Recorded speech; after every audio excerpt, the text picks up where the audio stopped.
Ассалаумағалейкум достар, бүгінгі видеода қазақстандықтарға Шенген визасын қалай алуға болатыны туралы анықтама беретін боламын. Соңғы жаңалықтарға сенетін болсақ, Қазақстан Еуроодақ мемлекеттерінің қара тізіміне енді деген ақпарат тарады. Қазір соны ашып алайық. Біріншіден, Еуроодақ мемлекеттерінде қара тізім деген ешқандай ұғым жоқ. Ал осы сұрақ қазақстандықтардың көкейінде бір апта жүргеннен кейін Сыртқы істер министрлігі бір аптадан кейін толыққанды жауап беруді жөн көрді.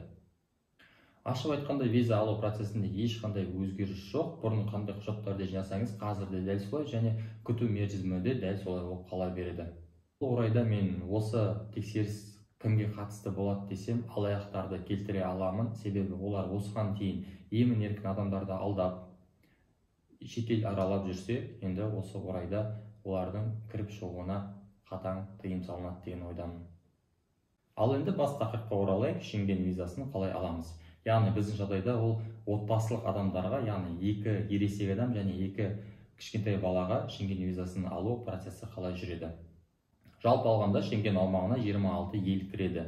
Осы 26 елдің біреуіне Шенген визасын аштырып, сіз қалған 25 мемлекетке емін-еркін кіріп жүре бересіз. Жалпы өзім Шенген визасына тапсыру процесін бастаған кезде 1-2 компаниялардан бағасын сұрап білген болатынмын. Олар маған адам басына 20 мың теңге сұрады. Яғни ересек адам болсын, кішкентай бала болсын, олар менен 20 мың теңге сұрады адам басына. Сонда 80 мың теңгеге сақтап қалу үшін, 80 мың теңге сақтап қалу үшін мен одан да өзім кірістім. Жалпы Шенген визасын тапсыру үшін қандай құжаттар керек? Ол бірінші біздің Қазақстан Республикасы азаматының көк паспорты. Балаға да, ересек адамға да паспорт міндетті түрде керек. Егер де отбасылық адам болсаңыз, неке қию туралы куәлігіңіз қажет болады, түпнұсқасы мен көшірмесі, одан кейін балалардың туу туралы куәлігі және де оның да түпнұсқасы мен көшірмесі. Одан кейін анкетаны кез келген елшіліктің сайтынан ала аласыз. Анкетаға өзіңіз туралы ақпараттарды енгізесіз. Яғни бұл айта кететін болсақ, аты жөніңіз, туған жылыңыз, қайда жұмыс жасайсыз және де отбасылық жағдайыңыз деген сияқты ақпараттарды толтырасыз. Ал егер де біздің жағдайдағыдай отбасымен баратын болсаңыз, мен 2 баланың шығынын өзім өтеймін деп анкетаға толтырдым және келіншегім өз шығынын өзі өтейді деп анкетасына жаздым. Бұл орайда айта кететін жайт, тағы да анкетаға байланысты, ересек адамға да, кішкентай балаға да анкета жеке-жеке толтырылады.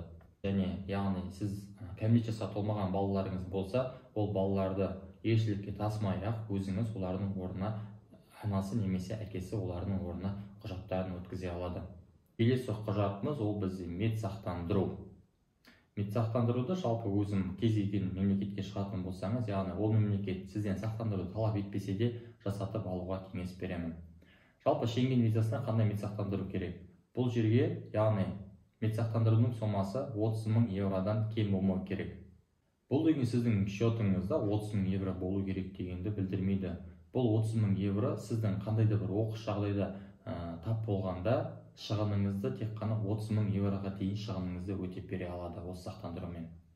Жалпы сақтандыруды кез келген сақтандыру компаниясына барып, маған осындай күнге Шенген визасына 30 мың евроға дейін сақтандыру қажет деп айтсаңыз, олар сізге жасап береді. Мен өзім онлайн түрде тапсырыс берген болатынмын. Ешқандай жарнама болмасын, мен өз тарапымнан сақтандыруды онлайн түрде жасаған болатынмын. Халық банктың ұсынған сақтандыру бойынша бізге 9 күнге адам басына 5-6 мың теңге шыққан болатын, және де бонустармен жарты сомасын қайтарып алдым. Келесі құжаттардың бірі, ол деген 3-4 фото, әр адам басына бір-бірдей данадан жеткілікті, ол деген анкетаңыздың бастапқы бетіне жабыстырылады. Одан кейінгі құжат қонақ үйдің броны. Мен өзім әдетте Booking сайтын қолданамын. Бұл жерде ешқандай төлем ақысыз алдын ала бронь қоюға болады. Және ол отель сізге ұнамай қалса, оны басқасына ауыстыруға ешқандай айыппұлсыз өзгертуге болады. Келесі құжат ол бізде жұмыс орнынан анықтама. Бұл анықтамада сіздің лауазымыңыз, қай жерде жұмыс жасайтыныңыз және жұмыс берушінің мекен-жайы мен телефон нөмірі көрсетілуі тиіс.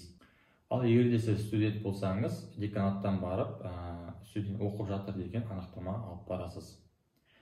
Келесі міндетті құжаттарының бірі ол деген ұшақ билетіне бронь қою. Билетті сатып алу міндетті емес, тек қана бронь қойсаңыз болды. Ол бронь деген кез келген жаңа туристік агенттерге барып ақылы түрде жасап алсаңыз болады, немесе оны тегінде жасауға болады. Келесі құжаттардың бірі ол деген счетыңызда қаражаттың жеткілікті болуы. кем дегенде бір күнге 50 еуродан есептеуіңізге болады. Бірақ өз тарапынан ұсынатын кеңесім 100 еуродан есептесеңіз, 100 еуродан есептесеңіз, нұр үстіне нұр болады. Осы кезде сұрақ туындауы мүмкін, егер де біздің жағдайымыздағыдай балаға қалай қанша сома көрсету керек, ересек адамға қанша сома көрсету керек дегендей, бұл жағдайда сіз өзіңіздің анкетаңызға балалардың шығынын өзім өтеймін, келіншегім өз шығынын өзі өтейді десеңіз болады, немесе барлық отбасының шығынын өзім өтеймін деп анкетаға толтырасыз. Және бұл жағдайда келіншегіңіз анкет толтырған кезде ол спонсор ретінде сізді көрсетеді. Егер белгілі бір себептерге байланысты сіздің құжаттарыңызды өткізген кезде ақшаңыз жетпей тұрса, туысқандардан ақша сұрай тұрып, қарыз ала тұрып, оны счетыңызға салып, анықтаманы алып алып, ақшаны шешіп алсаңыз болады. Ешқандай елшілік, ешқандай консулдықтар сіздің счетыңызды тексере алмайды. Тағы да бір сұраққа жауап, ол Шенген визасы қанша тұрады? Шенген визасының сборы 80 евро тұрады. Ол ересек адамдарға. 6 жасқа дейінгі балалар тегін тапсырылады құжаттары.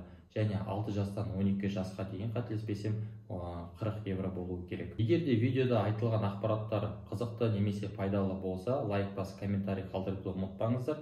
Тағы да басқа сұрақтар туындап жатырса, яғни отбасылық саяхаттау барысында немесе виза аштыру барысында отбасылық баратын адамдарға комментарийге жазып кетіңіздер, барынша келгенше сұрақтарыңызға жауап беруге тырысамын.